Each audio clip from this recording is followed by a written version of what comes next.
porter une mèche humaine, mais vous ne pouvez pas vous prostituer, vous ne pouvez pas travailler. Bon, vous voulez quoi? On n'a qu'à faire quoi? Mais bon, on n'a qu'à faire quoi? Pas voler, putain! Je veux pas! Je voulais juste en finir.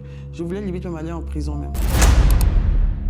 Pourquoi Mabio est l'une des influenceuses ivoiriennes qui fait le plus de bruit en Côte d'Ivoire?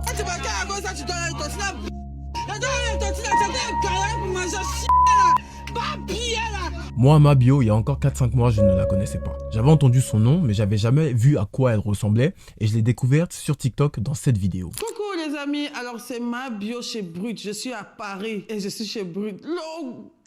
Et quand j'ai vu cette vidéo, je suis allé voir sur son profil pour voir ce qu'elle faisait et franchement, j'ai rien vu de bon. Des danses ici et là, du flexage, des placements de produits, rien en soi qui justifie son succès fou. Mais j'ai l'impression que ce qu'elle montre sur les réseaux, ce n'est que le fruit de son travail. On ne devient pas aussi populaire et attachante pour rien. Donc je suis allé creuser et je suis tombé sur son interview chez Brut à Paris où elle parle brièvement de sa vie. Et j'ai tout de suite compris pourquoi elle marche autant en Côte d'Ivoire. J'ai commencé à me forger déjà très jeune parce que j'avais déjà pas le choix. Parce que ma mère est tombée malade quand j'avais à peu près 16-17 ans. Mabio n'est pas ce personnage superficiel qui mise tout sur son physique comme certaines personnes pourraient le penser, comme moi-même je le pensais. C'est avant tout une mère avec des enfants. C'est une businesswoman qui a eu le cran de lancer sa marque de produits amincissants. C'est une fille qui a grandi qu'avec sa mère. Une femme qui était dans la galère financièrement et qui pouvait même pas prendre soin de sa première fille à certaines périodes. Et puis bien sûr tout le monde le sait, elle est allée en prison à cause de cette histoire de tontine. Et je pense que c'est tous ces éléments qui ont fait son succès. Son histoire soit émeut les gens ou résonne chez les gens, surtout les jeunes femmes qui se reconnaissent dans ce qu'elle dit. Donc méfions-nous des apparences et de ce que les gens montrent sur les réseaux